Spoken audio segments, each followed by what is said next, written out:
Who would like to open the meeting?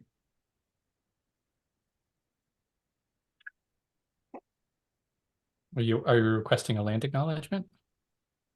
That would be a great place to start. Yes. I can do that unless anybody else wants to jump forward. And again, I think making it clear that we want this to be a safe place for people to experiment with doing your land acknowledgement. And anyhow, I will dive right in. Um,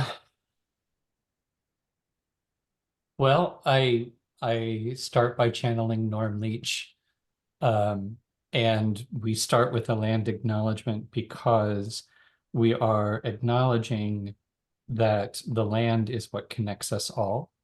And we start with it as I'm always interested in the language of things, and we talk about grounding ourselves and we talk about acknowledging the land.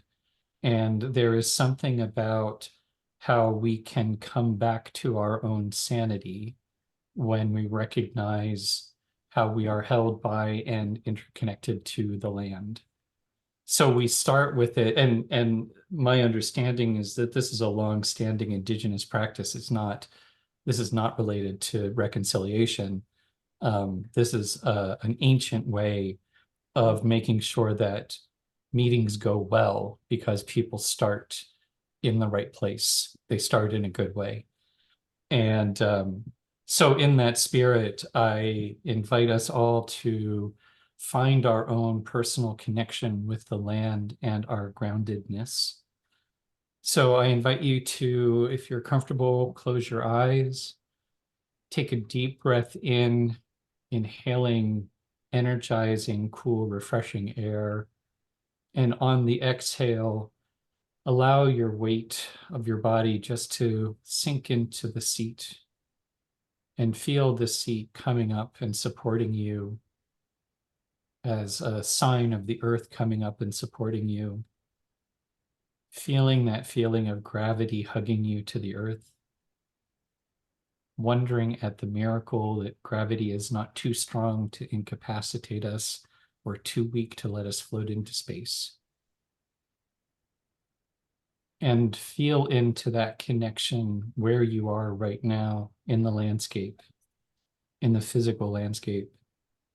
Taking a moment in your mind's eye to see the room in which you are seated and see that room in the context of the land around you. Thinking of all your relations, human and more than human, below the ground and on the ground and in the air and in the water. Knowing that this web of relationship has been in place since before we were even people and will continue after we are gone. And know that we are constantly renewed and refreshed by those relationships. And so take a moment to find the gratitude for all of our relations who keep us alive and refreshed and energized. And a moment of gratitude to the indigenous cultures of the world that have held on to this knowledge in the face of genocidal attempts, colonization, and inequity. And use this as an opportunity to commit yourself to living in right relations, to healing any relationships that may have been harmed, to forming good, strong connections, and to learning to be responsive. And with that, I tip my hat specifically to the Wasanic, who are the keepers of this land from time immemorial, and who I hope to earn the trust of, earn the ability to be in right relationship with. And so with that, one more deep breath in. And on the exhale, let go of anything that doesn't serve you right now. Let it fall to the earth, knowing that the earth can recycle it. And then when you are ready, come back and join us in the circle.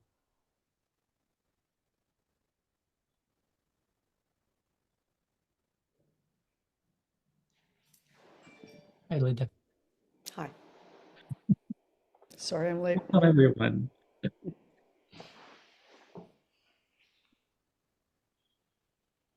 Okay. So that was a combination land acknowledgement and gratitude. So as another way of grounding, there is a check-in question, and I have one in mind, but I want to open it to the floor for if anyone has any ideas that they wanted to put forward for Go a for it. Just go for it. All right. And I'm going to try something too to see if there's ways of finding at the same time meaningful and abbreviated check-in period. So it is a bit of a challenge. What do you hope to get from the meeting? And can you condense it either in one word, or if you need more than one word, as a haiku? And the order that I see things, and I'll put it in the chat as I'm mouthing it, is April, me, Pamela, Ben, and Linda. So over to Linda. Sorry, April. And is this, sorry, I've lost track of what the question was. Are we forming the question now in either a haiku or one, or are we answering the question with a haiku and one possibly? Yeah, you're answering the question of what do you hope to get out of this meeting today? Oh, um, solidarity. Back to you. Thank you. Um, uh, movement. Over to Pamela. Clarity. Ben? Grounding. Over to you, Linda. Shared meaning for movement forward. Oh, and back to you, Roman. Okay, so next thing on the agenda is agreements. I'm going to share screen now.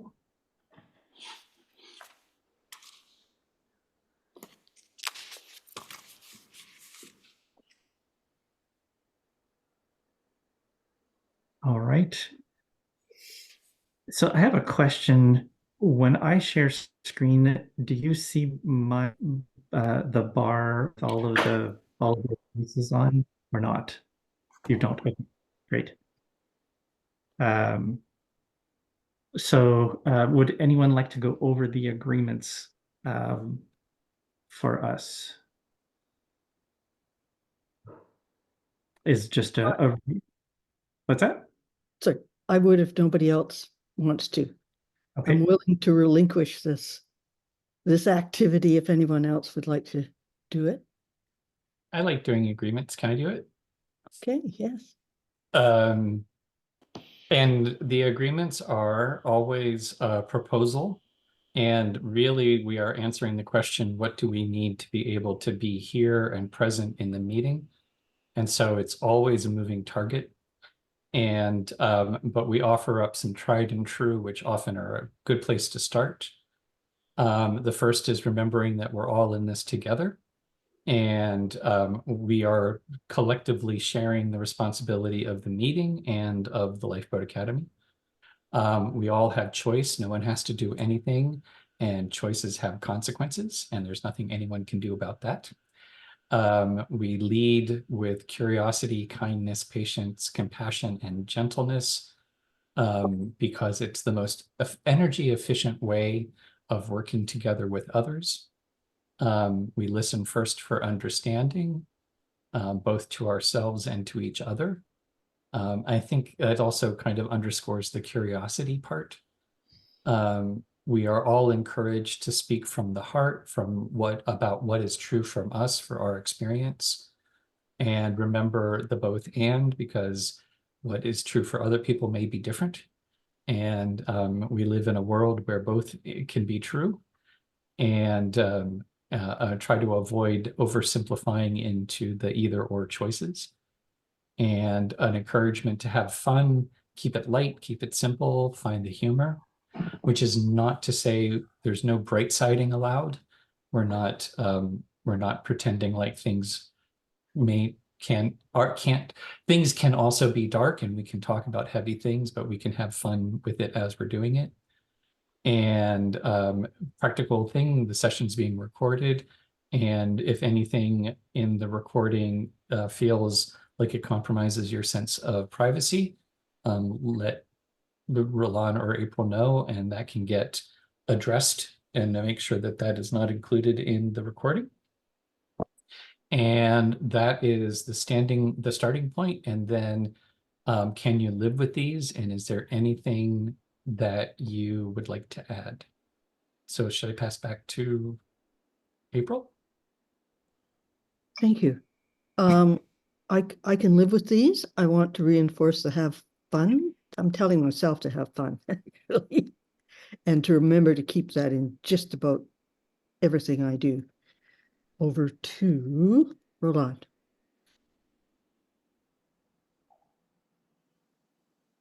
These all look good to me. I'm good with them. So over to, now I've gotten my own, the order that I, Pamela? Yeah, Pamela.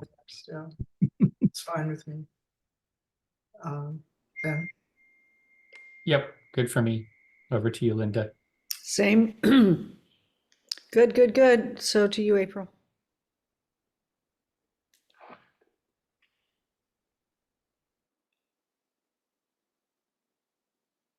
Sorry, what's over to me?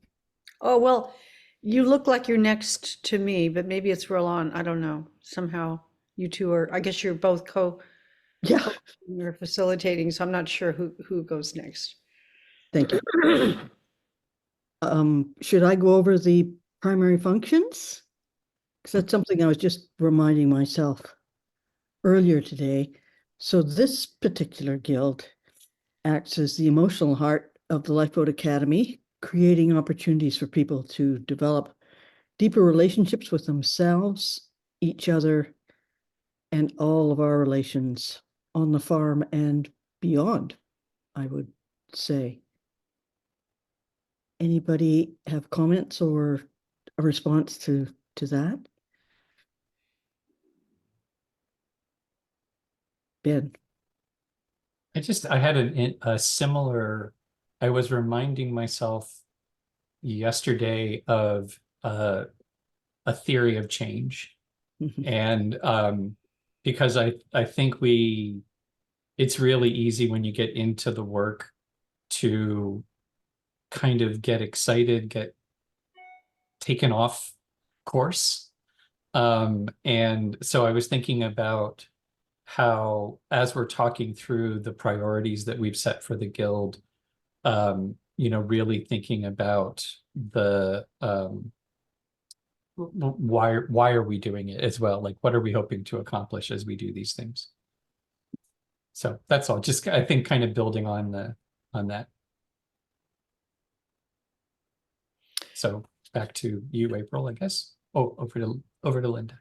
Just a thought. I liked what you said at the end, April. It seems to me if we're going to go over these, that might be an addition to the, what did we just go over? In other words, this is not just for the farm, but it's for anyone who decides to join. So again, we're trying to build connections outside just the local farm area. I'm certainly not in the local farm area, so I would relate to that. Back to you, April, or Roland. Well, I can just go over the main responsibilities and then I'll toss it back to the co-caretaker. So following on then from the primary function, the main responsibilities, at least that we figured out this far for this guild, are building and deepening internal relationships. So that's not only within the guild, but we are kind of acting, I think, as a model for maybe how to try to do that. To make sure that there's conviviality and celebrations as well. And that's something I'm actually anxious to get into talking about at some point, because I love celebrations. That we are showing experimental spirituality in the reconnection with the land and all of our relations, and re-indigenization, although I would use a different term there. But that is the work, and that kind of work falls into, I think, what you would call experimental spirituality. This also includes both personal healing and grief work for ourselves and others. We as a guild watch the vibes, the emotional field, what we see kind of developing, what we are witnessing in other meetings and activities. And so we have, in way, a responsibility to act as a lens or a monitor of some kind. I'm seeing a sort of a gauge or a dial where, the vibe moves back and forth between what we're trying to achieve and sort of where we are at the moment. And this guild has a really central and important function, I think, in being the keeper of the circle process and the agreements. And that's partly why we take some time to focus on those in each meeting, and why we try to be responsive to how the process works and where we are with that, I guess. And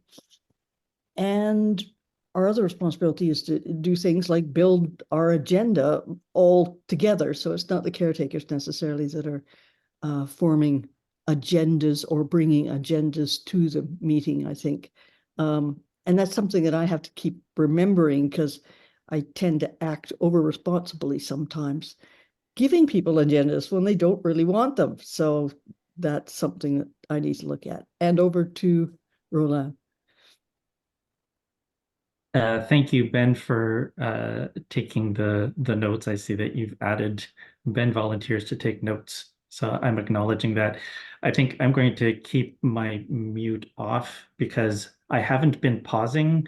It's that I'm trying to get the little window with the mute button to come up so that I can unmute myself. So I'm just going to leave it so that I can respond more quickly.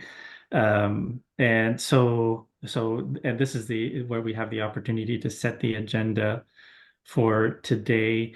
I was carrying over, there's reporting on the conversation with the Outreach Guild is the main thing that I was thinking of.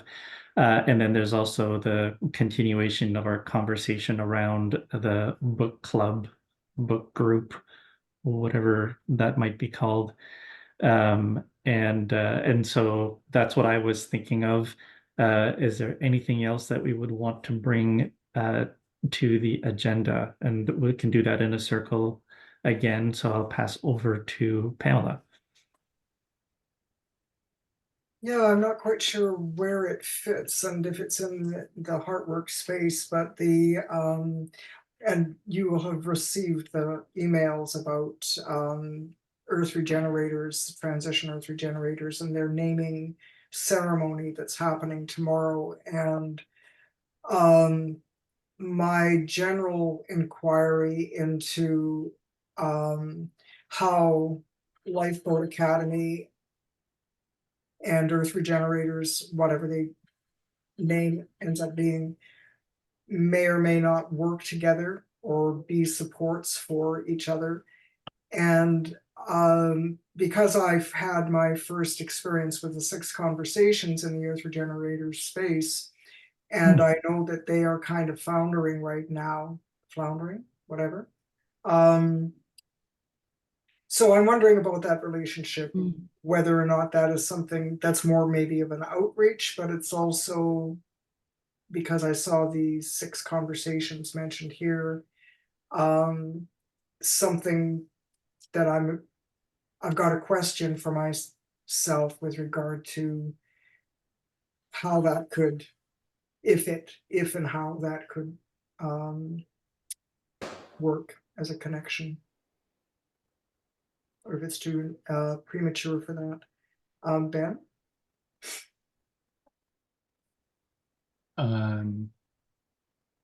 I can't tell whether I'm muted or not. You're not. Okay. I'm off in another screen taking notes. So it just takes me a while to come back. I don't think I have anything to add. I think this is I'm open to that conversation about Earth regenerators. I would put it lower on, I want to, I think maybe if we start with the 6 conversations check-in, then it might actually make a nice natural sort of transition. But I don't have anything to add. So over to Linda. I'm sorry. Suddenly I got sleepy there. And I kind of spaced. What are we answering? I'm sorry. I just blew it. Oh, That's no. okay. Do you have anything that you'd like to add to the agenda? Oh, no. I'm just wanting to move forward with the 6 conversations and to see how that goes. That's really all I think is going on. So I'll pass back to you, April. Sorry, I just. Thank you. I have nothing to add. I did attempt earlier to add reporting on meeting with outreach re-6 conversations to the Asana thing, but I don't think I saved it or something. Anyway, I think these are really good topics, and I think the order that they are in is the one that I would choose for priorities, I think. So over to Roland. Yeah, I'm good with the order as well. So we can just do a show of hands, thumbs up if you think the order is good, and down if you would like to change it. Awesome. Okay.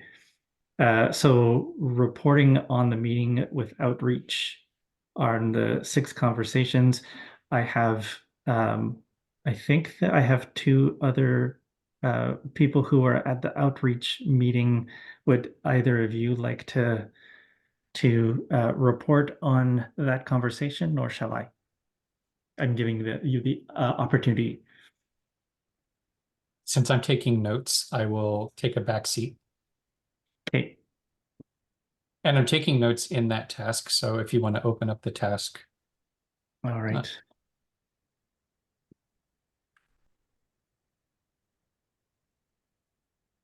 So, okay. So generally the response was very positive. So the outreach guild was very interested, and specifically Ronnie, as I'm not sure what title to give them in terms of the lifeboat conversations, but sort of the lead facilitator was very excited at the idea of doing these 6 conversations. I think it was accepted that we're going to go with that, and then it was establishing dates and a schedule. And part of the question was whether or not it should be every other week or every week. I feel anyway, so that's what I have in terms of the conversation. Is there any other details that would be useful at this point? I also sent around I think I sent the notes and or the video. Um, so if you've had a chance to see that, if you had any comments or wanted to talk about any of that stuff, here's your opportunity. So over to Pamela. Other than being sorry that I wasn't there, and my memory is such shit that I did watch the video, and I don't recall any kind of in any direction, like, oh, this needs to be done or this shouldn't be done. So I'll just leave it at that. It felt like it was a good room to be in at that time. So that's over to me then. The one thing I would add is that to determine dates, it was also a question. We figured evening works better, and we were proposing 5 o'clock Pacific as a way that would also be an early enough time that East Coast people or Central Time people could do it as well. So there's an email that Ronnie has sent out polling people that are members of guilds for their preferences about every week, every other week, and days of the week.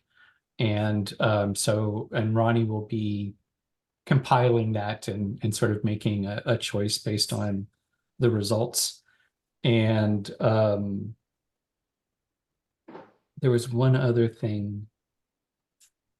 Oh, and it's also there's a notice in the newsletter that just went out today about the 6 conversations coming up. And actually, if basically it says, stay tuned for a whole new series of Lifeboat circles, including inspiring prompts from the 6 conversations framework. If you've been thinking about starting your own lifeboat, a place-based resilience network, join us for a series of group circles to explore what building a lifeboat means to you.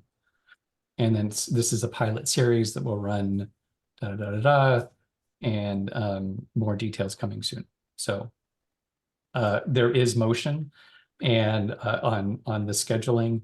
And then the other action item is really thinking about what questions to put in which, like what the sequence of the conversation is and which of the 6 conversation questions to pull into those discussions.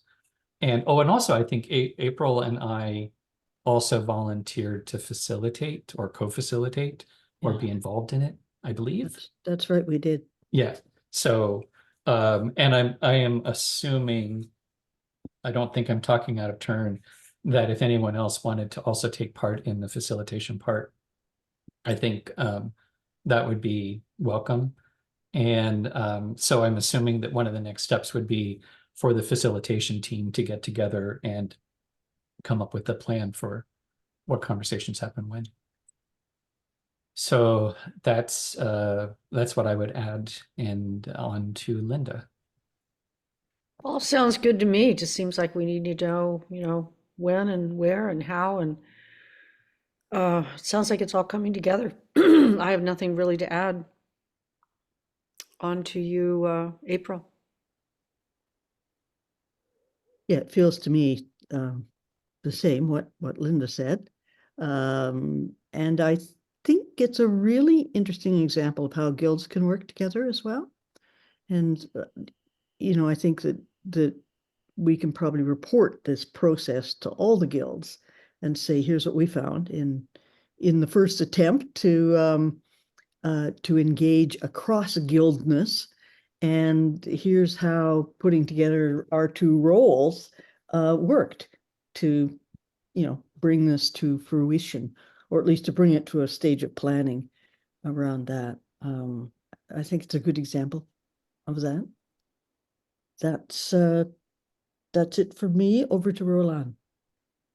Yeah, maybe something to add that we In the discussion, it was also agreed that it would be open to everyone, but the focus would be to encourage guild members from the different guilds to attend as a um,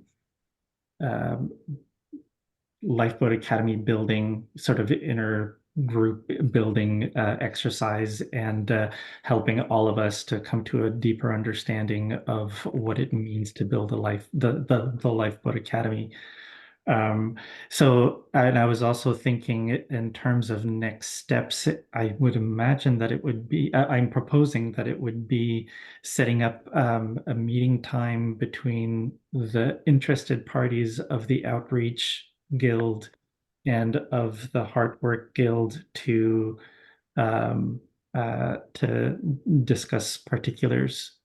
Like that would be having both groups involved in setting up the sequence of questions, et cetera, et cetera. So that would seem like a next step in my mind. So I think that's all I have. So another round to see if there's anything to add. So over to Pamela. Yeah, I'm wondering what the duration would be. Previously, it was about 90 minutes, which seemed to allow for enough time for the conversation to deepen and take itself to a logical sort of finish.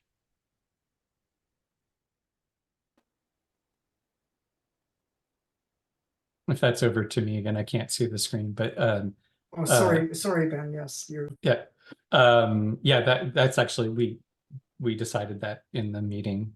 90 minutes is kind of the goal. It was 60 minutes is barely enough time to really get in. Anything less than 60 minutes doesn't really give you much time, and after about 90 minutes, people start to fade a bit. So, Yeah. kind of it's the sweet spot. I think the only thing I'm gonna add is the next steps, being the sociocracy maven. It's kind of forming a subcircle. It's not kind of. It's actually that basically the Heartwork Guild and the Outreach Guild are in essence forming a subcircle that will run this project experiment, which is the six one cycle of the 6 conversations. So we might want to think about from the Heartwork Guild perspective, all circles are charged by creating a driver statement, and where the circle is delegating responsibility to the subcircle, and so which includes any limitations that are put on the subcircle or expectations. So that could actually be, and I think that a lot of what we've captured in the notes is kind of the driver statement. These are the expectations, and basically it's kind of empowering. What I'm thinking of it as the facilitators of the process, but basically empowering that group to make some choices, and when should that group check back in with the goods. And over to Linda.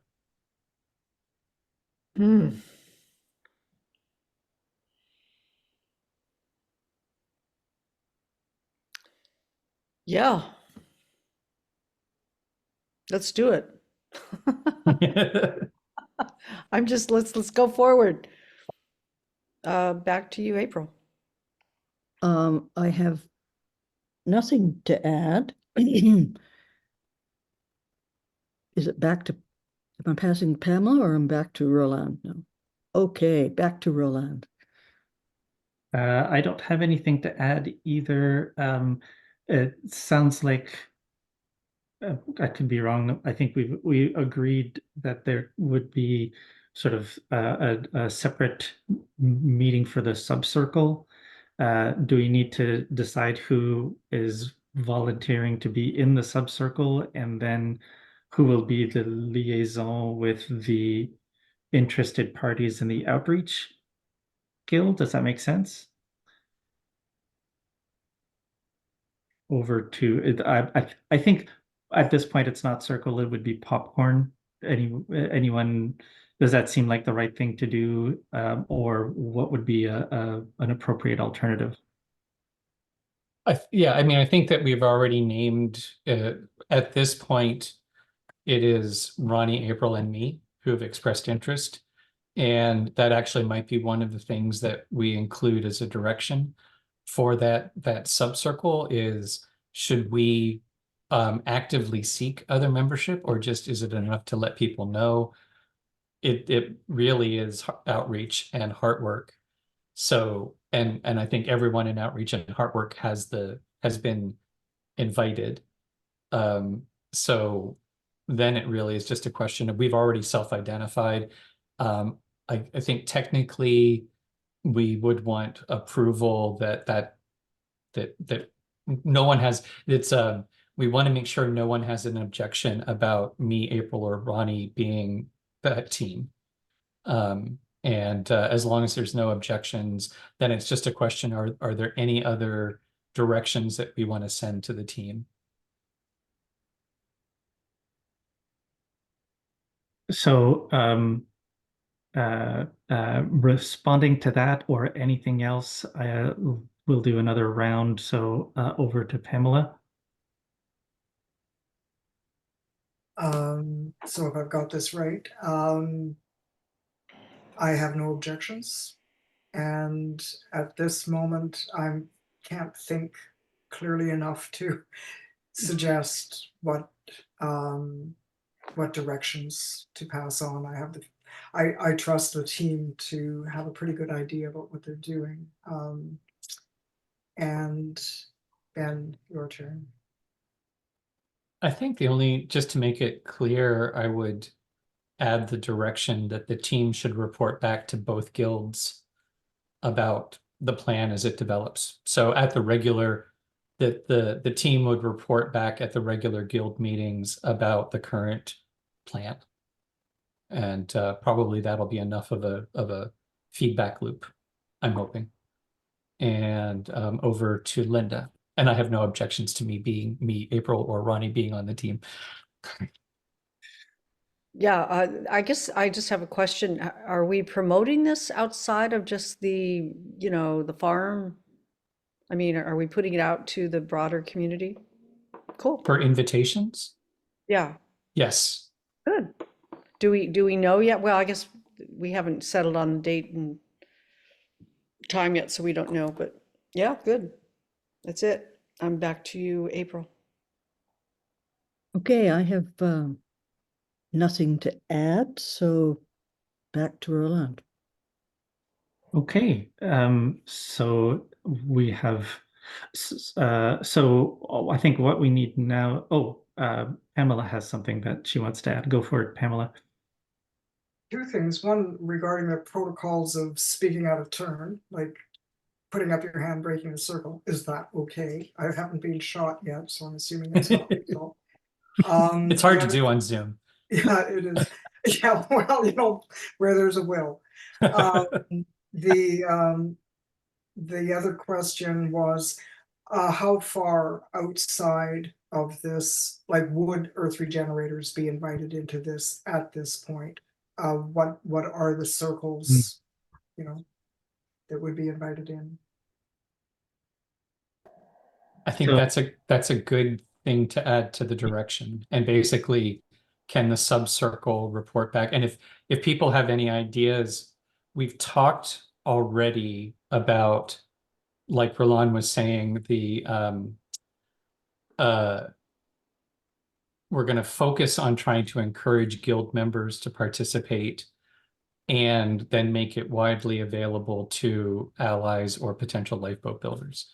So we haven't really determined what that would look like, but we actually have a fairly standard list of how we do outreach. There's a number of groups and websites. And anyhow, I think in terms of direction, we can say the subcircle should report back on outreach plans, just for, additional ideas. I'd also like to add to that and I believe that this is part of the message in the newsletter, that this is a test run. It's an experimental circle.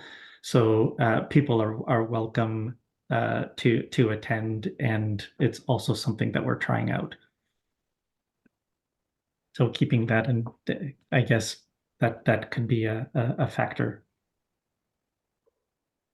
All right. So I guess I just leave it to Ben and April to communicate with Ronnie about setting up a meeting time. Okay, awesome. Okay. And so I'm going back to any last words for this? I'm just going to give one more chance. Any last words? In circle, Yeah. or then In- over to Pamela? Yeah. No, thanks. So I'm glad for that opportunity, and because Pam, you asked the question about speaking out of turn when we're in circle, and I would say that generally we don't get slavish about circle, but the important thing is being able to name it. So it's like, I'm just going to pop out the only real risk is that sometimes one person popcorns and then everything turns into popcorn. And so being able to say, oh, right, okay, so back to circle. And or like Roland did earlier, it's like, I think this is just popcorn. Does anyone have any ideas right now? We'll just popcorn this. All right, back into circle. So a lot of it just has to do with clarity about, as long as we all know we're either popcorning or we're circling. And with that, I go back into circle, over to Linda. I have nothing to add. It's fine. To April. And I have nothing further to add either. Thank you. Over to Roland. Fantastic. So over to back to the agenda there. So reporting the meeting on outreach and 6 conversations is complete. The transition ER naming ceremony, I will go into the notes for that. Right. So if I can begin, I will take that. I'm thinking that this. So what is the Heartwork conversation around this, and what is the outreach conversation around this? Is sort of the first thing that I need to clarify, because there's so which part of it is Heartwork and which part is outreach? I feel like I would love to develop a closer relationship with Earth Regenerators myself. I think that we're I like to think that we're all about mutual aid, and these kinds of interlacings of efforts, I think, are beneficial for everyone. It may be sort of being mindful about how that happens, and yeah, so I'm all for it. And yeah, I still have the question of which part of this is Heartwork and which part of it is outreach. So over to Pamela. Yeah, I had that question as well, and so was uncertain about that. Partly I raised it at this moment because it's timely. It's happening tomorrow. If there is going to be interest in anyone from the group attending. And I guess the Heartwork part of it is just in the acknowledgement of the meaningfulness of the intrinsic value of collaborating and supporting other groups. And to that end, I have other people that I would like to invite into the space, but I'm going to leave that for the outreach conversation. But that is a heart part of it for me, that I seem not to be able to help myself in feeling like people should be getting together and Mm. collaborating and supporting. So Ben? Yeah, I was having a very similar thought about the Heartwork aspect. You know, there's sort of managing relationships, and that's the outreach part. You know, who are the groups who we want to reach out to, and are we exploring the relationship? Are we establishing relationship? But then there's something about how we work Mm. that is the Heartwork part of it. So like when we show up in the space, part of what we're doing, and I agree, it's about, it's not just the collaboration, it's about that kind of collaboration as mutual benefit and peer to peer. And I think when April was going over the core responsibilities, one of them is sort of keeper of the circle and the agreements. Mm. And so even when we're not internal to the Lifeboat Academy, I think that's still part of the Heartwork, is, establishing that way of working. Which is tricky because, it's like, also we don't want to go in and like take over the place, right? But there's something about bringing that spirit of peer-to-peer mutual support to our partners or potential partners. So yeah, I don't think I have, it seems, I guess I'm also curious about what is actually happening tomorrow. So, just from a sort of, and actually at what time, because we have a meeting with the lawyers in the morning, so there's some limitation on timing. But those are practical things. So over to Linda. The only the only thing that I'd like to raise at this point is it seems like there's some strategic questions that are being raised in both our Heartwork group and the outreach group that are strategic in nature. And I'm just wondering, it seems like we spend a lot of time going around and around and around, and I'm just wondering, it seems like we go around and around because there's a higher level issue here. And it's hard in this format to address the bigger issue of like, well, who are we trying to reach out to, for what purpose? How do we, even if we reach out, how do we then integrate them in? Are we trying to integrate? I mean, I know I brought this up before, but I'm just raising it because that's the way my mind works. I'm wondering, where is the strategy for this group? Because I kind of feel like that's maybe where I need to be. And I just bring it up because that's how my brain works. Back to you, April. Well, thank you, Linda, for the strategic kind of input, as using strategy as a lens, well, developing strategy and then using it. And to me, whenever we're totally uncertain or confused or don't seem to be on the same wavelength, somehow returning to strategy is my strategy. And having a look at the biggest picture possible, and then coming back down to real life, I guess. So I think that those are questions that we have been involved with in the past. And in some of our meetings, because we ask each other, why are we here? What is it that we think we're doing? Then we can return to those.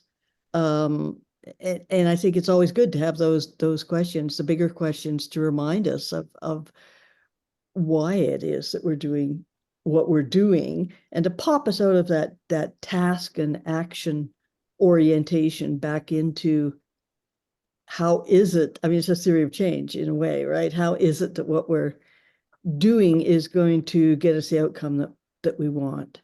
So I'm not quite sure how or where that fits in, but I think it's a really necessary thing to be doing. And it's a different kind of thinking from some of our other thinking. So figuring out when and where, and then shifting to that, and then shifting back is, I think, lifeblood. I'm just not sure where and when to do that. And over to Roland. I think that there has been a tension with the Heartwork and the Outreach Guild from the very beginning. That was one of our early conversations was, well, what's the difference between them?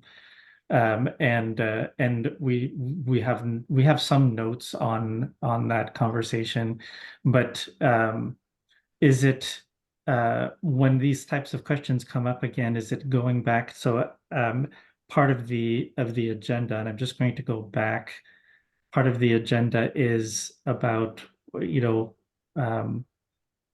what is the Heartwork Guild, and so this is at the beginning of each meeting we have an opportunity here to revise that.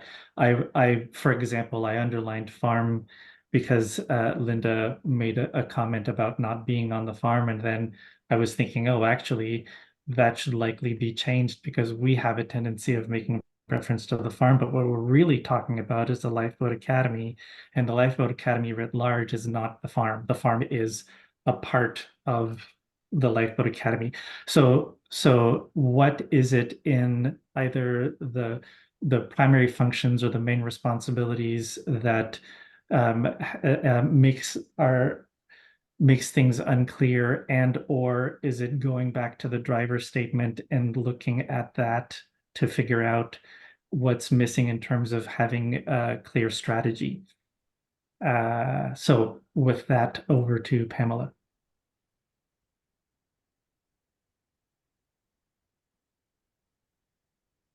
I'm going to have to just ride and listen because I'm feeling a little unclear. So, Ben? Yeah, and I think that there are a couple of things that make it more challenging because our strategies are fractal and meant to be responsive in keeping with sociocratic principles. Mm. So, like Roland was saying, you know, the overall strategy was what we talked about at the design charrette, where we said, what are the key goals for the year? And how do we accomplish them? And we accomplish them by forming the guilds that have specific functions and responsibilities. And those guilds have interdependencies, which we identify from the beginning. And then that is broken down into seasonal plans, and usually when we're talking about a seasonal plan, it means a concrete specific thing that is time limited. So actually running the 6 conversations as an experiment in simultaneously building deeper connections among guild members and also as a potential outreach tool. So, you know, that's where it's what makes it tricky is that we're trying to do it in a way where it's not top down and it's not fixed. So in the sense of experimentation, one of our strategies is also navigating via tensions. So we say this is the direction we want to go in, and we start to take steps in those directions with a explicit understanding that as soon as we start to take steps in those directions, that's going to highlight some uncertainty. And then that's where it's fractal. So, you know, sometimes it's when you come down into the nitty gritty, that you recognize that there might be a gap at a higher level. And so navigating via tensions, you go, oh, okay, we need to go and address that. And sometimes it can be addressed, and sometimes it's just a tension you need to live with for a while. So I think that's what, and like April was saying, you know, we're trying AIM-ACT reflect as an ongoing, a fractal AIM-ACT reflect. So that means with the navigating tensions, that's the strategy. So if it's unclear, then you go back to a higher level, and you know, you keep going up the nested strategies. So if it's unclear, the fit between Heartwork and outreach, you come back up to, well, ultimately, what are we trying to do with the Lifeboat Academy? We're trying to buy the property, and we're trying to establish new lifeboats. Like, that's right now, you know, we can look at our annual plan. So what are the things that are going to, you know, move us in that direction? So partly, I think it's, I mean, I think these are really good questions, and it's, but it's nothing new.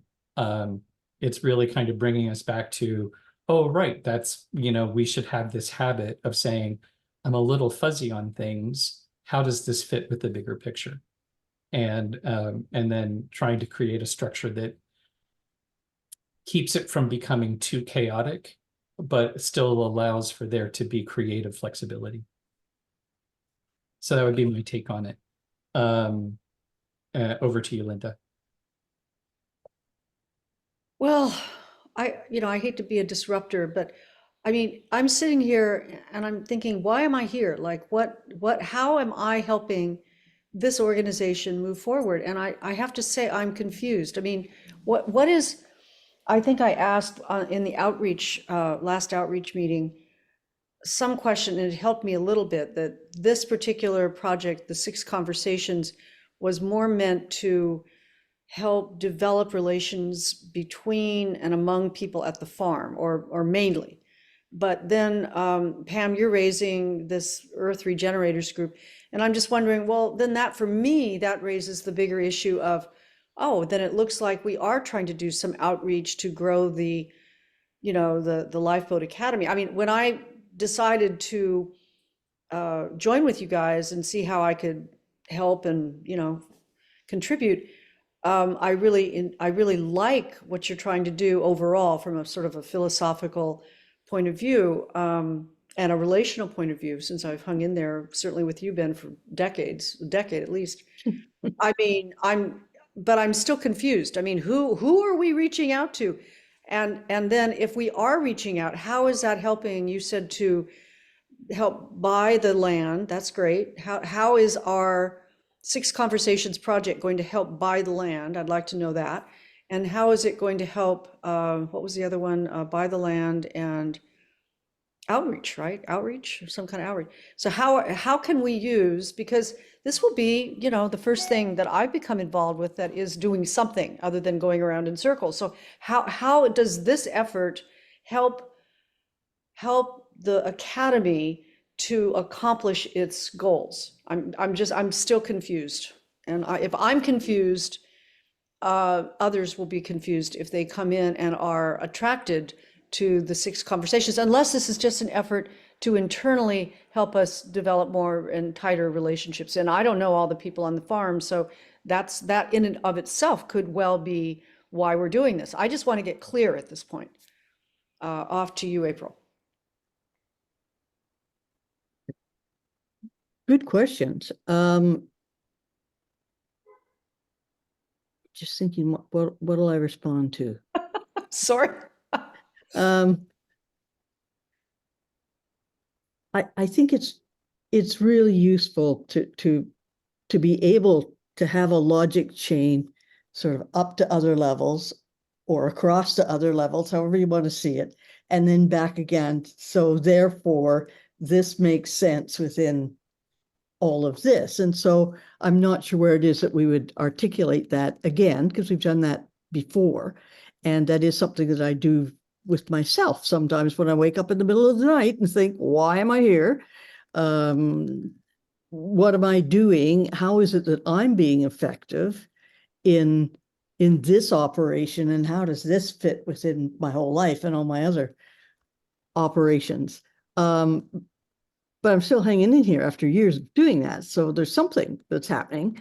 But just having the going back to what are the first principles and how does this piece fit in? Now it's easy to see how the 6 Conversations fits into our espoused way of working and reason for being for this particular guild.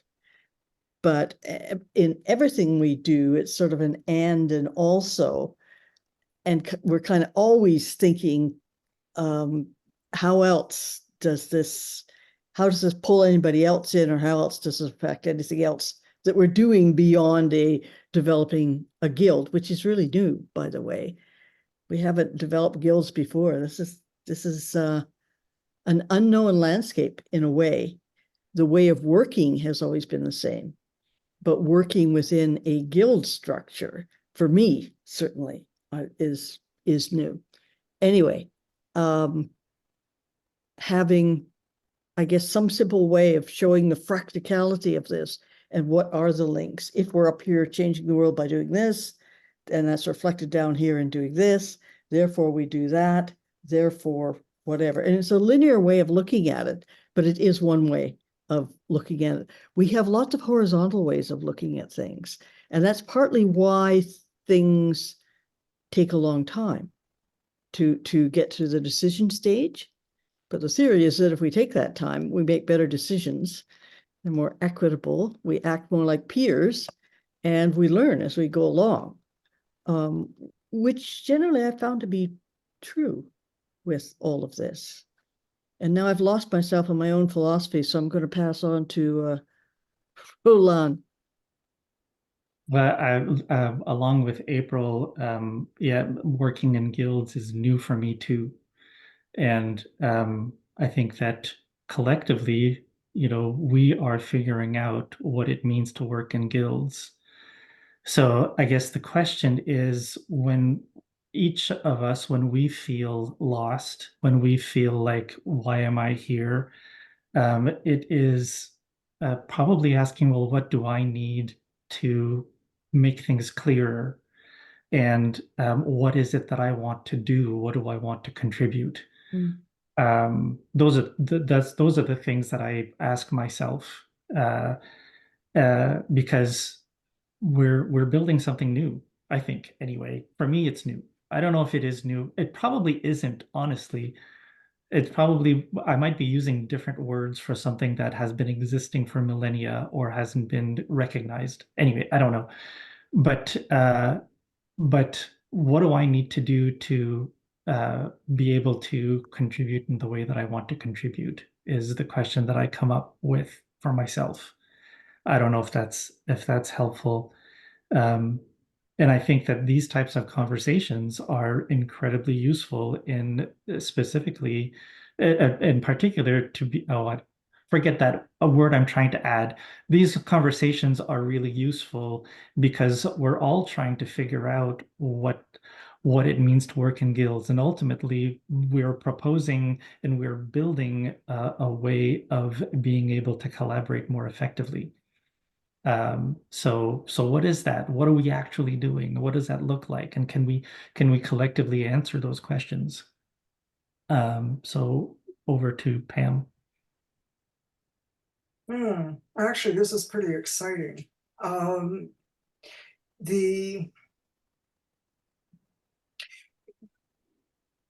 The reason I'm here is because I'm in a lot of different other spaces.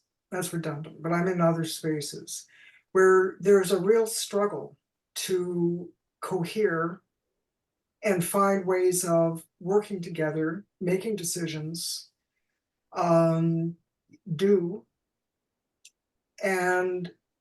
this space is one of the more active, is actively exploring all of those processes that involve unlearning a whole lot of shit while experimenting with new ways of trying to be human together. And that's radical. And that's what I really appreciate about the space. And that's why I keep knocking on these other doors rather ineffectively. But this has helped me. This conversation has helped give me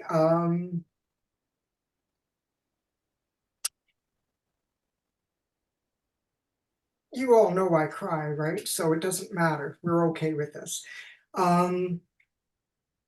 It means it just means that there's literally something flowing for me in what is happening energetically through this conversation and this line of inquiry. I appreciate how, in some ways, it seems dead slow at times or repetitive, but I've been in situations where there's been the bulldoze and the debris trail, and that is really that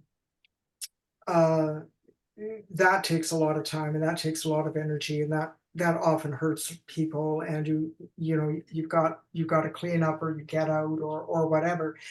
So I'm just very appreciative of the opportunity to experiment this way and to be a fly on the wall and learn this stuff, because I've not been exposed to almost everything that you're experimenting with here before. And I think that there are a lot of people out there who, I know there are, have not had that opportunity. Doesn't suit everybody, but this is, I feel, um, a new way, as I say, and I think that's right, of learning how to be human together. So it's, yes, I think I've said enough. Thanks. Ben? Yeah. And I just had one of those power of the circle moments because, Linda, after you said what you said, I wanted to jump in there and I wanted to say all the things that April, Roland, and Pam just said. So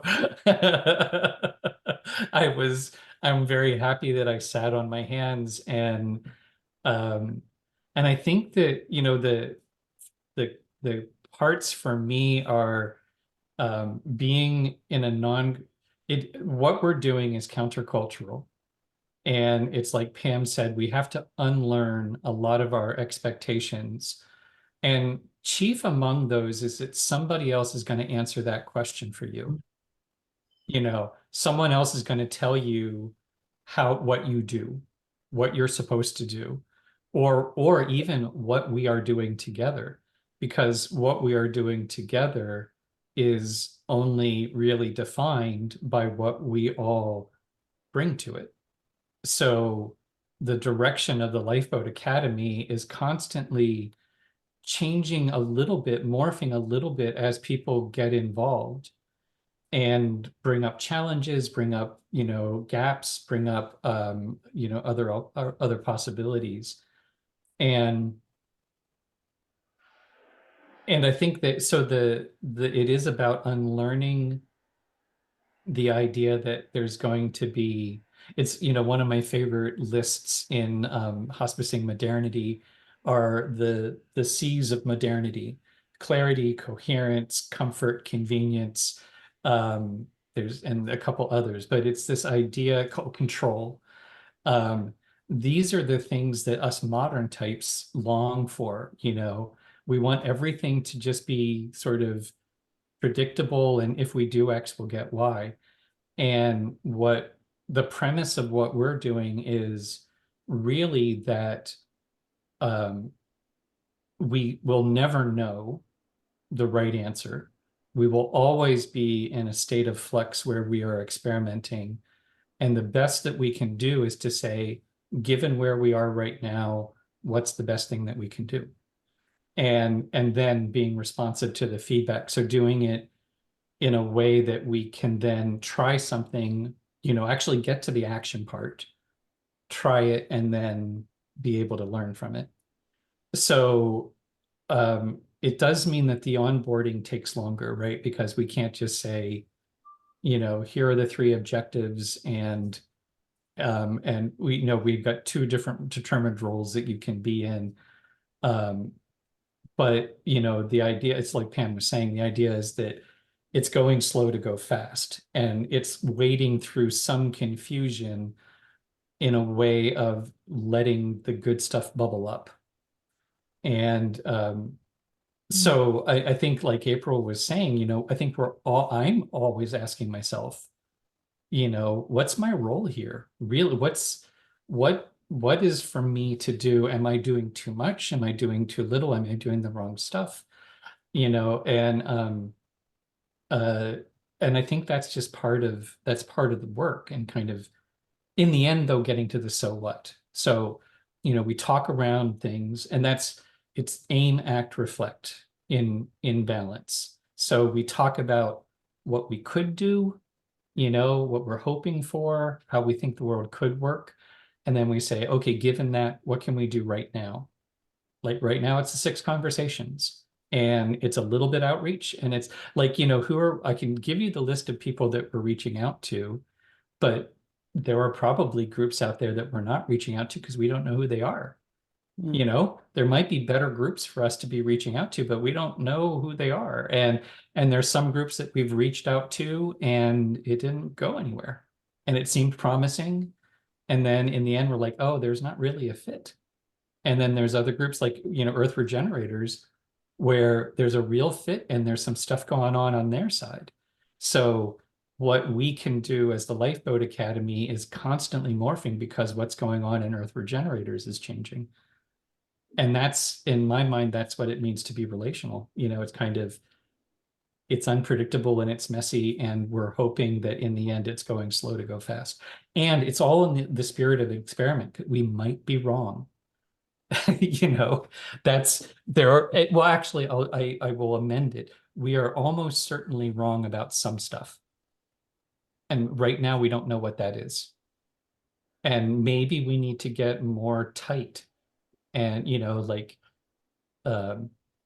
maybe we need to have like a really straightforward, for the first 6 months that you're working with the Lifeboat Academy, we just kind of say, here's what you need to do.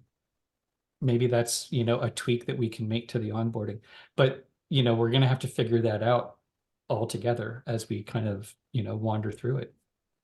So, anyhow, I just took a lot of words to say, I agree with what everyone else said. So, but it's trying to find that balance point between enough structure to avoid complete chaos, but enough room to allow for it to be a generative, creative space.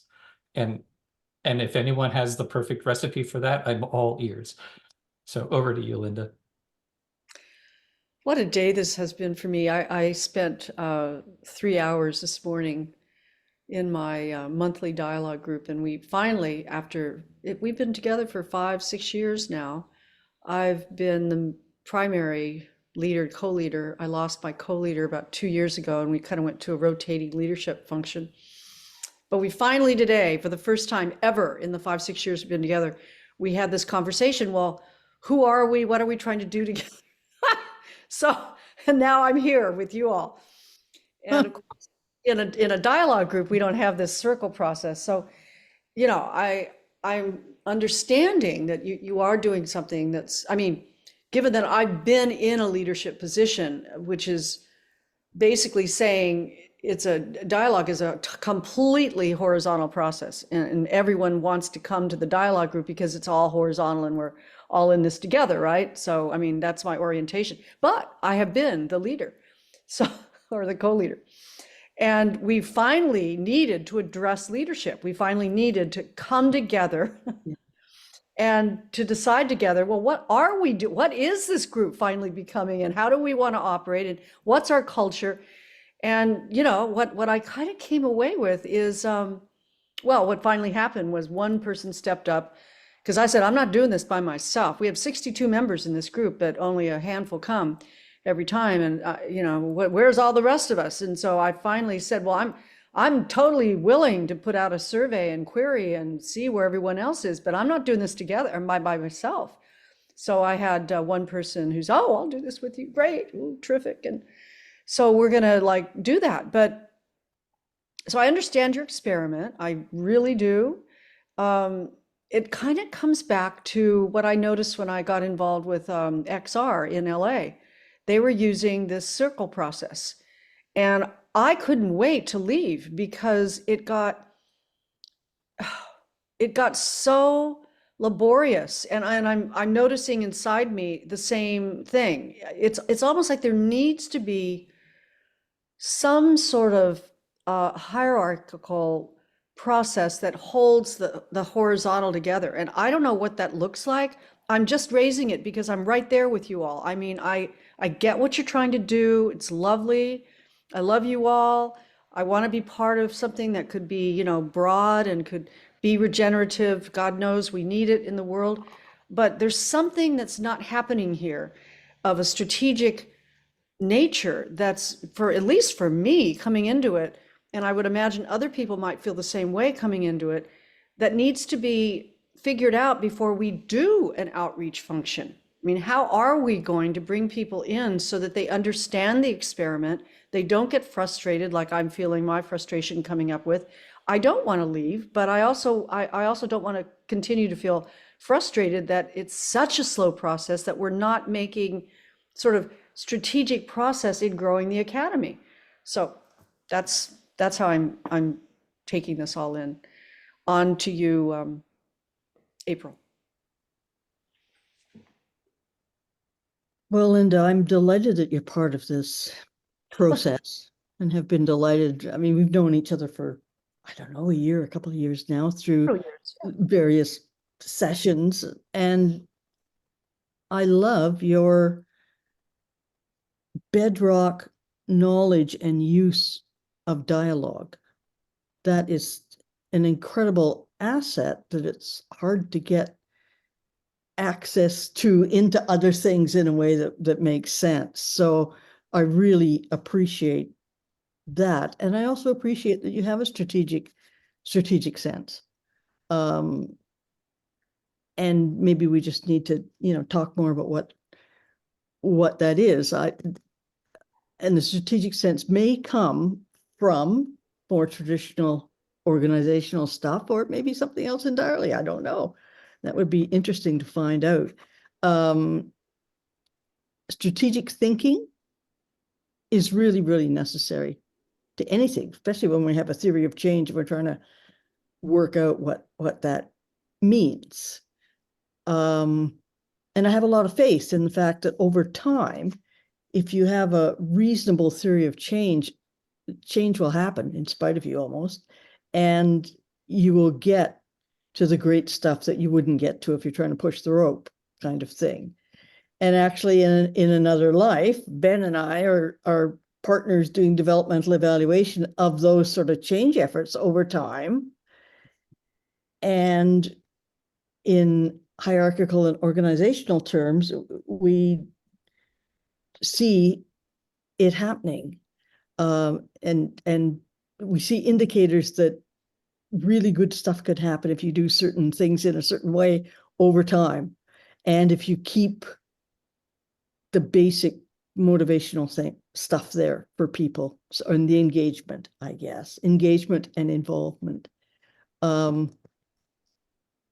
So I have faith that these kinds of things are the ones that are worth doing in terms of life work and in terms of long-term and sustainable change. That's why I'm involved with this, I guess. There may be ways to either explain or to tweak things that make the length of time it ostensibly takes to come to decisions or whatever, to move into action. There may be ways to tweak that a bit, but I'm convinced that even though this takes time, if you can hold off the outside influences for the time that it takes, that you get a totally different quality of stuff. So I have some questions too about what that might be to mitigate the frustration, I guess. And I'm convinced that this is the right way to be doing stuff that is sustainable, meaningful, and actually does, I guess, transform. I hesitate to use that word because it's been a little bit devalued, like just like empowerment has been. But for me, these are the truths that I return to. The best thing about the decision-making process with sociocracy that I find is the fact that you gather considerations and that everybody gets to throw in the considerations, the opinions, the informed work, whatever, into the middle of a circle, and that you deal with everybody's consideration and objection before you move on. Which is a very powerful way of working, a very equitable way. And I have to bite my tongue sometimes. And I also find that I have these little surges of wanting to give opinions and being seen as the person that knows. So there's all of that in there too for me. But in any case, that's, I think, all I have to say about that. And I'm passing on to my co-caretaker, Roland. Thanks. So I'm at the same time answering or responding to Linda, and I'm also responding to the circle in general. So I want this, I think that this is an incredibly important and valuable type of conversation to be having in the Heartwork and Philosophy Guild. You know, this is the meat of it. This is for me, this is what the guild is about. It's working out these types of questions and then sharing it with the rest of the Lifeboat Academy. So I wonder about when we've so when we experience frustration, it is an indicator of something. And so being curious about what that might be indicating.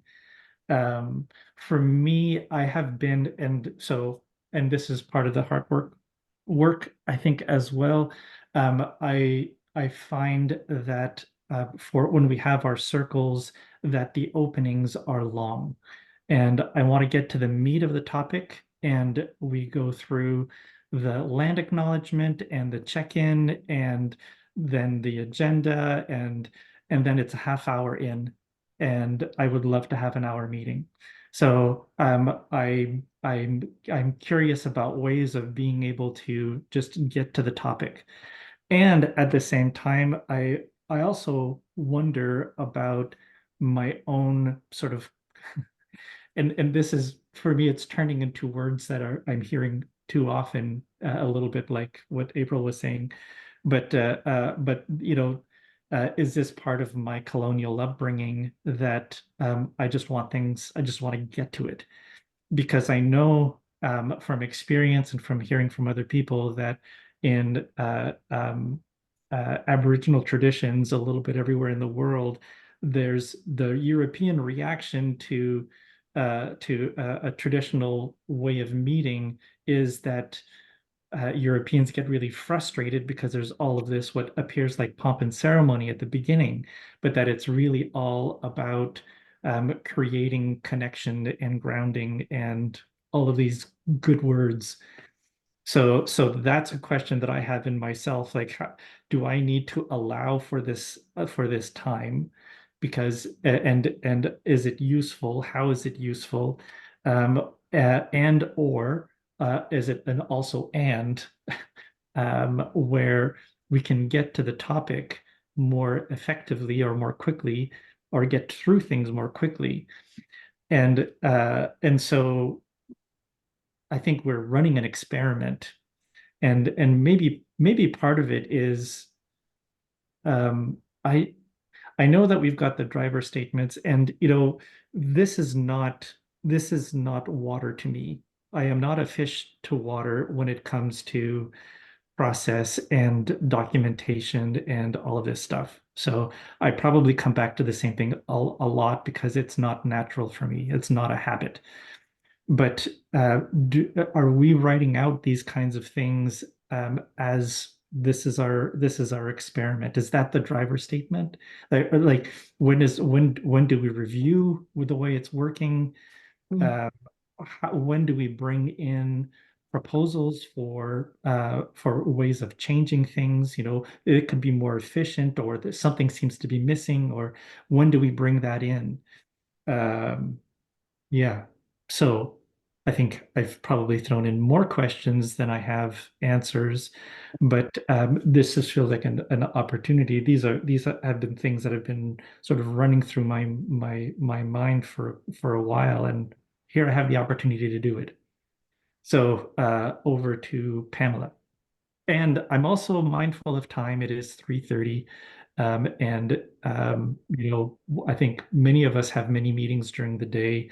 So I'm also putting out the question of what do we want to do now? Over to Pamela. Okay, I'll keep it brief. Also, this is what I call a terrific yarn. This has been a really, really good yarn. Yes, and I think that what you were saying there at the end, Roland, is really much to the point as well, of discerning at what point have do we inquire into process, and what level of needs need to be sort of addressed at the front.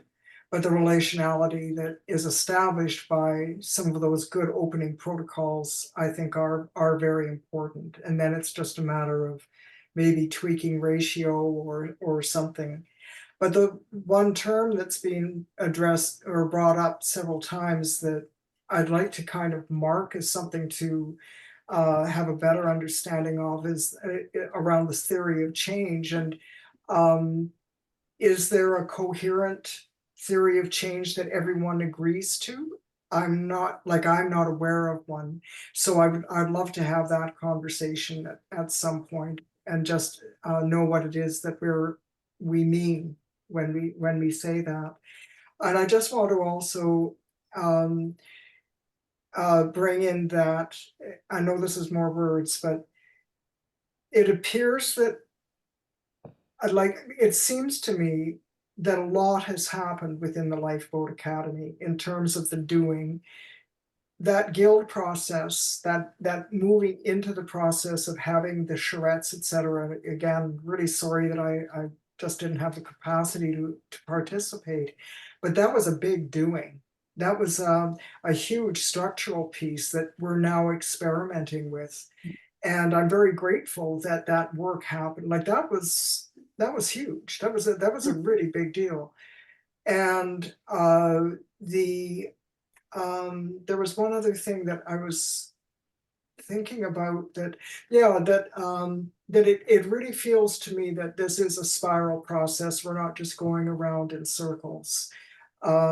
So these conversations, now entering into the 6 conversation format, makes me feel very comfortable with what is evolving here in a very good relational way. So I will shut up now. Ben, I don't know who takes us home. Yeah, that's it. I think Roland basically was prompting wrap it up, folks. So we're having a last round, and then probably a checkout round would be good after that. In terms of Roland's question about, well, I guess both Roland and Pam talking about when do we check in on process. And it's all baked into the system. And Pam talking about the design charrette, That is once a year. We are committed annually. Even last year and 2 years ago, we elevated how much effort went into the design charrette. But even before that, we had a consistent annual process of, all right, let's look back to a year ago. Where were we? What did we identify as the big challenges? What did we identify as the potential actions to take to move in that direction? And how did that go? What worked? How do we grow it? What's still missing? And we also do and are committed to, I should look at the calendar. Well, it'll be June. We'll be doing a seasonal review, and all of the guilds will be prompted to say, okay, we've been working at this for a while now. What's working? What's not? Where are the questions? How do we tweak? We still have a plan for the year. How do we come back to that plan?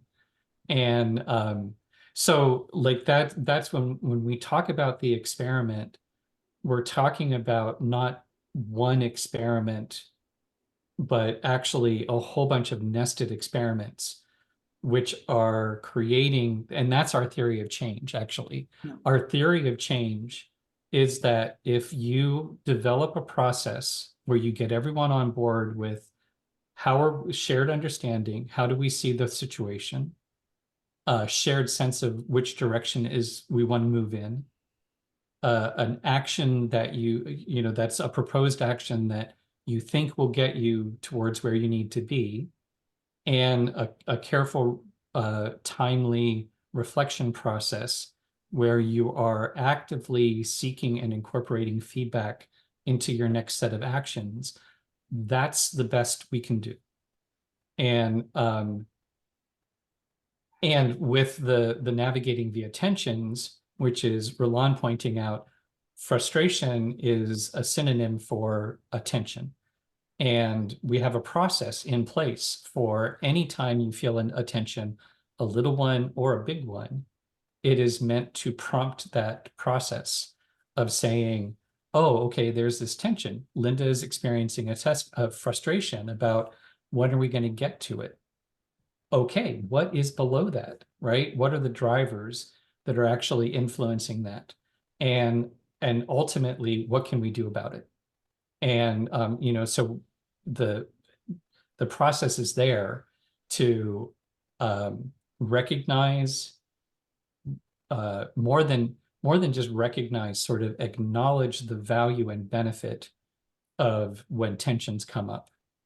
And in sociocracy language, tensions are indicator lights that say this is something that deserves your attention because there's a chance of good learning here. And I think this conversation is a good prompting, right? Like, Linda has brought up this tension, and we're not trying to make it go away. We're not trying to say, you shouldn't feel that way, or it's not like you're bringing up good points, and you're bringing up actually a tension I think we all feel. That balance point. I am incredibly frustrated with how long it is taking to bring people into and on board with and bring up awareness of what has happened to date, because this is an ongoing drama. And so there's a lot of just factual information, like we have that written down somewhere. Anyhow, I'm getting distracted because the point I'm really trying to make is, I think I would love to, and I'm looking forward to the 6 conversations, because as we start to weave together what are all of our different theories of change, not like what's the received one that we tell people this is our theory of change, but from everyone's experience, what works and what doesn't. Because we all have been trying to make change happen. We've all been doing it, and we've all learned stuff. And how do we lean into all that collective knowledge in a way where we're all a little bit smarter about how we do change? Because I know some things that are like, I've tried it, it didn't work. I don't want to do it again. Yeah. And people keep bringing it up, and like, or there's some ideas that people bring up and like, I've been there, I've tried it, it didn't work. That's why that's why I object. Because I've had all of these experiences, unless you can kind of counter my objection. And it's Pam, like you were talking about somebody steamrollering, the bulldozing their way of doing it into a group. It gets things done quick for a while until they implode, or half the group walks away from it. And all of a sudden you're half the size you used to be. So anyhow, it's I feel rambly, and I think it's because we've gone on past the 90-minute mark and my brain is all cloudy. But I want to say thank you for the conversation, and yeah, we never said it wasn't going to be messy. So over to you, Linda. Yeah, I don't have much to add. I mean, um, one thing that did pop into my brain, I'll just spit it out and then I'm done. You know, I've been in, as we all have, other groups, and one lesson that I think I'm learning is that different processes need to be used for different functions. And so I think what I'm noticing with us right now is maybe we need to just reflect on this circle process just to get the 6 conversations off the ground. Like, what do we really need in terms of a process to get this thing off the ground? I'm not saying we should go around the circle process. The circle process is really good for horizontal decision making. I love it. But sometimes when you need to get things done, once agreement has been met or agreed to, then we need something a little faster and a little more directed. Still needs to be reflected upon, maybe in a circle way, but I'm just noticing, I'm an OD person, as some of us are, and I'm just, I was in a group where all we ever did was appreciative inquiry, and I'm like, just appreciative inquiry is a great process, but it can't be used for everything. Yeah. Dialogue can't be used for everything, nor can the circle process be used for everything. So I'm just wanting to raise that. And I'm done. I need to go too. So I'm complete. Off to you, April. What popped into my head is that we're trying to figure out how to do collective thinking. And this is a great group to do it in. I mean, look at the minds and accomplishments and drives that we have.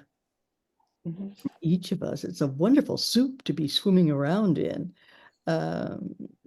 Learning to be collective instead of something else is an ongoing challenge for me, and I've seen myself as a facilitative leadership person for the last 40 years. But then doing what it is that I do collectively more often is challenging. And I work around the world with sets of people that I love dearly who are change makers, and we use a collective process in some kind. This is just even more demanding as a collective process, which to me just says I have to do some more learning around things. And really what we're testing out, our experiment is how do you develop social relations in organizations that are the really humane ones and the ones that really bring us to our potential, and stretch us as much as we can be stretched. And we didn't even know we could be stretched like that. And that's part of what excites me, because I use bits of that then with organizations without even telling them I'm doing that. I'm a bit of a guerrilla warfare organizational consultant, for their own good. And I'm convinced I'm the person that knows what they need to do. Anyway, yeah, lots of things popping around in my brain. I too am fatigued at this point. I really look forward to the next meeting. Over to Roland. Yeah, I think I'm tired too. I stopped tracking at some point. So I'm just going to say I'm glad that the Outreach Guild and the Heartwork Guild are going to be representative thereof are going to be meeting to set the agenda for the 6 conversations. And I feel like we agreed on May as the starting time. I think so. So I'm glad that we're getting that going. And hopefully next time we can look at the book club stuff. That's all I'm going to say. Over to Pamela. For Mm. checkout? Yeah. Question mark? Yeah, great. There's a Robert Frost poem, something about his horse stopping at the farm, but he couldn't go there because he had a long way to go yet. So I'm kind of I've got 2 more meetings after this, so I'm ready to have a break. And thank you very much. I feel like I have learned more about everybody in individually and collectively in this yarn than I have in a lot of other, spaces. I feel like something is really important for me coming forward. But so thanks everybody. Ben. Yeah, I'm definitely ready.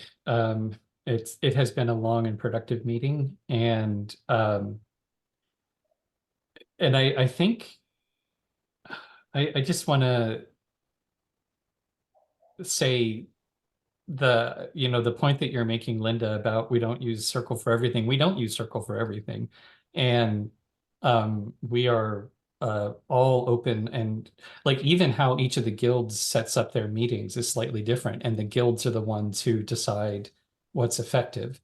And so other guilds don't do the opening the same way, and that's part of the experiment. What works, what doesn't, what's the right balance, what's the right mix. So I think that's just by way of saying it's like, we're just stumbling along trying to figure out, and I still maintain that way that you build strong relationships is shoulder to shoulder, not face to face. And by that, I mean, it's when you are working to accomplish something together, when you actually have a shared goal. That's where the relationship building happens. Otherwise, and I think that's what we're doing here. It's actually when we get to try to say, what are we going to do about it? It's actually forcing the question, what are we going to do about it, that allows the relationships to really unfold. So, and I am very grateful for, like April was saying, the mix of minds in this group is, pretty awesome and lots of fun. Over to you, Linda. Yeah, I agree with your last statement, and I think I'm looking forward to when we do actually make a decision to move forward and to see how that then changes our dynamics. I look forward to being, shoulder to shoulder with you guys and making some things happen that are different out there in the world. So we have a lot of potential here. So thank you all. I'm needing to check out. Over to you, April. This is Yeah, good. thanks everybody. I too am checking out, but I'll be back with a vengeance very soon. Thanks. Roland. Just one last thing, just a thumbs up. I wanted to change in the description at the beginning the word farm to the Lifeboat Academy to switch that wording. And that's well, and also something to think about, not a thumbs up or anything, something to think about. We could also add at the beginning the format that we want to use for this meeting. Do we want it to be a circle, or does somebody have something that they want to propose? In part because or is it like sections of the meeting? We're all circle keepers. If there's a section of the meeting where it feels like another format would be useful, we can make that suggestion, and we're all responsible. So we can say yes, that's a good idea, or I have an objection or whatever. So I would like to propose that as maybe a topic for next time, because I don't want to talk about it right now. Thank you, everyone. I'm asking for permission to end the meeting. Do we have agreement? Yes. Indeed. Thanks. Bye, everyone. Thank you. Bye. Thank you. See you.